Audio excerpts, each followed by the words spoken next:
बिस्मिल्लाहिर्रहमानिर्रहीम। अस्सलाम वालेकुम वरहमतुल्लाहि वबरकातुहू। स्टूडेंट्स कैसे हैं आप? उम्मीद करती हूँ खैरियत से होंगे। स्टूडेंट्स पिछला लेक्चर आप लोगों को याद है हमने क्या पढ़ा था? ऐसी ही कोई शेप थी ना जो हम लोगों ने पढ़ी थी। क्या था वो? बे ब। तो आज ये देखें, ये बे नहीं है। बे के नीचे एक नुक्ता था, इसके नीचे कितने हैं? तीन। तो ये क्या होगा? प। क्या होगा ये? पे प। क्या होगा ये? पे प। जैसे हमने बे ब पढ़ा था, इस तरह ये है पे प। पे पर सबसे पहले तो अपने इर्द गिर्द देखें कि पे से बनने वाली कौन सी चीजें हैं। सबसे पहले जिस जगह पे, जिस कमरे में आप बैठे हैं उसमें देखें पंखा है, तो वो किससे बनता है? पे से। पे पा पंखा। जैसे आप लिखते हैं तो वो पेंसिल किससे बनती है? पे से। पे पा पेंसिल। आपके घर में पौधे होंगे छोटे छोटे गमलों में लगे हुए, तो उस पर लगे होंगे पत्ते, तो वो किससे बनते हैं? पे से। पे पा पत्ता। इस तरह पे प। तो हमने पे से बनने वाली चीजें देखी सबसे पहले कि पे से क्या क्या बनता है। आए आज हम देखते हैं कि इसको लिखते कैसे हैं। जिस तरह बे को लिखते हैं इसी तरह पे को भी लिखते हैं। चले स्टार्ट करते हैं। कैसे स्टार्ट करना है हमने पिछली वीडियो में भी देखा था। ये देखें, बिल्कुल ऐसे डॉट के साथ डॉट्स को मिलाते जाएं। ये बिल्कुल भी लाइन के बाहर नहीं आना चाहिए और डॉट्स के इधर उधर नहीं होना चाहिए। अगर हो तो उसको रेज करके दोबारा लिखें। ये देखें, बिल्कुल ऐसे है, ये शेप बन रही है। जो ऊपर मैंने लिखा हुआ उसके जैसी शेप बन रही है। ये बे के नीचे एक नुक्ता था तो वो बे बन गई। अब इसके नीचे हम कितने नुक्ता लगाएंगे? तीन। कितने? तीन। तो क्या बनेगा ये? पेप। इसी तरह इस पे भी ये डॉट्स को हमने आपस में मिलाना है। हमने सिर्फ ये बात ध्यान में रखनी है कि डॉट्स आपस में मिलते जाएं। जब डॉट्स आपस में मिलेंगे तो क्या होगा? हमारी शेप ऑटोमेटिकली ठीक हो जाएगी।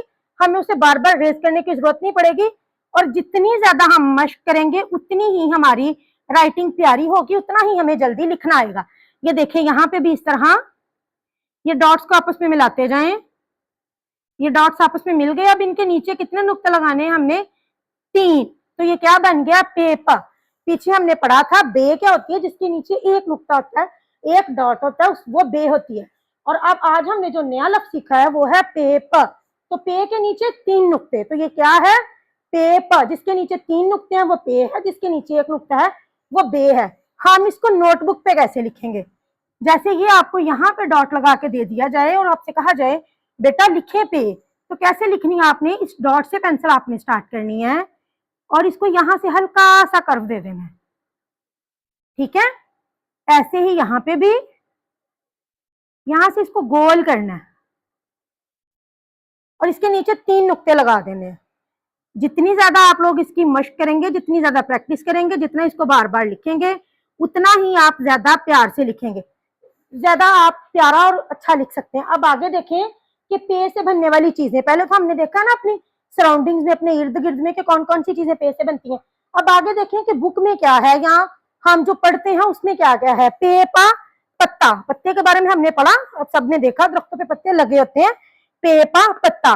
पे पा पेंसिल। पेंसिल देखी आप लोगों ने, जिससे आप काम लिखते हो वो पेंसिल। पे पा पेंसिल। और ये क्या है? ये क्या है? पतंग।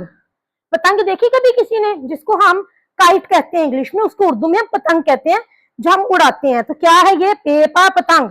अब मेरे साथ पढ़े, पेपा पत्ता, पेपा पेंसिल, पेपा पतंग।